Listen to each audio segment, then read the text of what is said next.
Merci de nous rejoindre à Infotour Gabon.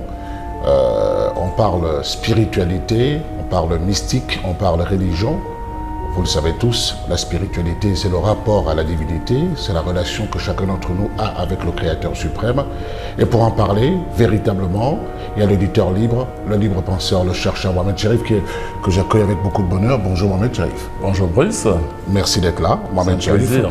Merci d'être avec nous. On parlera forcément de cette communication que vous allez donner d'ici là, à Libreville. Ce n'est pas une première.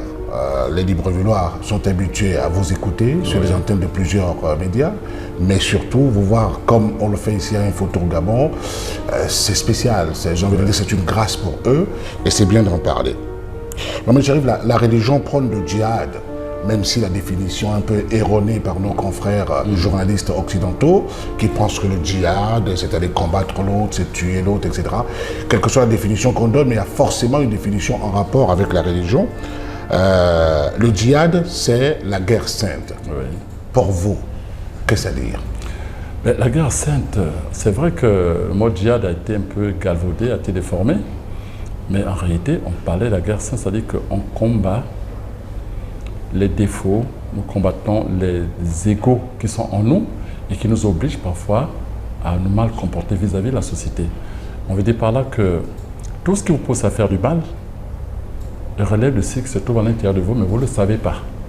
Et vous allez avoir des stimuli extérieurs qui viennent à l'extérieur, c'est-à-dire par exemple une personne qui vient vous agresser ou qui vient vous outrager, vient vous faire comprendre qu'il y a quelque chose en vous qui n'est pas bien, c'est-à-dire qui va vous obliger aussi à répondre ou à être agressif.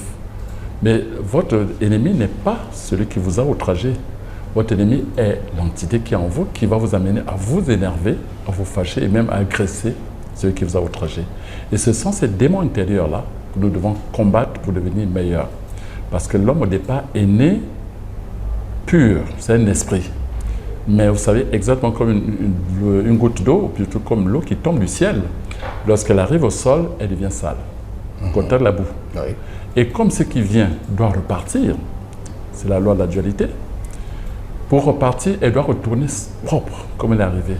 Alors vous allez voir qu'il va y avoir un phénomène de chaleur, avant le soleil qui va frapper sur cette eau, et cette eau va commencer à s'évaporer. Et en s'évaporant, l'eau va repartir sous forme de vapeur et d'énergie. Donc elle n'emporte pas avec elle des choses qui sont lourdes. Elle repart propre. Elle repart propre parce qu'elle passe sous une forme plus subtile, où elle ne peut pas emporter ce qui est lourd. C'est exactement ça la djihad. C'est le rôle de l'homme, c'est-à-dire que ce qui vous empêche de voir Dieu aujourd'hui, qui est votre créateur, c'est cette cataracte spirituelle qui est causée par l'ensemble des mots, des égos qui sont en vous. Et tant que vous ne les combattez pas, tant que vous ne les dissolvez pas, tant que vous ne les déchirez pas, vous ne pourrez jamais voir ce que vous cherchez qui est Dieu. Vous dites que notre ennemi n'est pas celui qui nous agresse, qui nous outrage.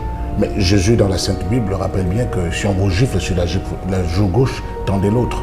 Qu'est-ce que ça dit réellement? Que veut dire Jésus? Oui, ça veut dire que pour combattre l'ennemi, il faut savoir qu'il existe et où il se trouve. Vous ne savez pas qu'en vous sont tapis des ennemis. Alors Dieu va créer des circonstances qui vont servir de stimuli pour faire comprendre qu'il y a en vous des ennemis qui sont tapis. Alors, donc une personne qui vient vous agresser devient pour vous outragée, je veux dire, c'est plutôt une bénédiction. Oui.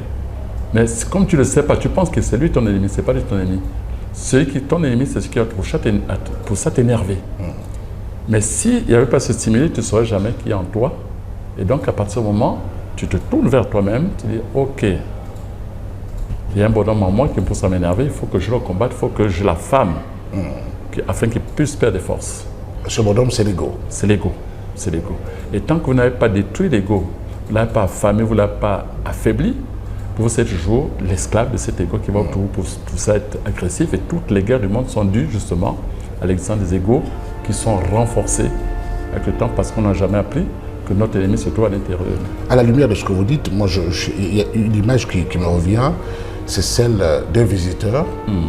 Et vous avez une chambre chez vous, vous avez des enfants, une femme, et puis le visiteur arrive, il dit « je viens pour 2 jours ».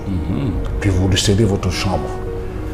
Il est à l'aise, il aura du mal à partir. Oui, surtout sa chambre est climatisée, très beau. Il mange bien. Il n'a pas de partir. En revanche, si vous le laissez dormir au salon il aura mal au dos. Il y a la chaleur, oui. ben, il se sentait pas à l'aise, il voudrait repartir rapidement. Oui. Et c'est là où se trouve la force du jeûne. Voilà pourquoi on fait, voilà pourquoi le jeûne et la djihad sont associés. Parce que par le jeûne, vous affamez. Et quand on parle de jeûne, il n'y a pas que le manque d'alimentation. Il y a aussi le fait que vous n'alimentez pas ces égos. C'est-à-dire que par exemple, lorsque quelque chose vous énerve, vous prenez conscience que votre ennemi est à l'intérieur de vous, au lieu de vous énerver, vous calmez. Et donc lui, à force de ne pas manger, il s'affaiblit. Oui. Il s'affaiblit. Et ça, c'est tout un travail. C'est un travail parce que toutes les guerres naissent justement de cet ego. Et donc, c'est dans l'ego, c'est dans la décision de l'ego qu'on peut faire réduire toutes les guerres, qu'on peut anéantir toutes les guerres. Ce n'est pas les conseils de paix, de sécurité, ça ne change rien. On ne peut pas tricher avec On ne l'ego. triche pas. C'est pas évident. Il est là. Hein, c'est comme quand vous avez la cataracte, vous ne voyez pas, ben, ce n'est pas de votre faute parce que la cataracte, le jour que le médecin opère cette cataracte, il l'enlève, vous êtes surpris de voir que vous arrivez à revoir. Ben, c'est exactement ça. Donc, votre moi est ce qui vous empêche de redevenir le petit Dieu que vous avez été au départ. Oui. Voilà, c'est exactement Donc la religion, en vérité, devrait enseigner davantage la connaissance même de la guerre C'est sainte. le but même de la religion, normalement, mais j'ai l'impression qu'aujourd'hui, les religions échouent un petit peu parce qu'elles n'insistent pas sur cette pédagogie, elles n'insistent pas sur le bien fondé de ce dont nous parlons aujourd'hui. On est dans des théories, on est dans la morale, on est dans... Ouais, c'est ça. Ouais. On devait beaucoup insister. Pour rendre l'homme meilleur, on devait combattre. On devait enseigner à l'homme de tuer l'ego, d'amender l'ego. Voilà. C'est ça. Merci beaucoup, Mohamed Cherif. Merci.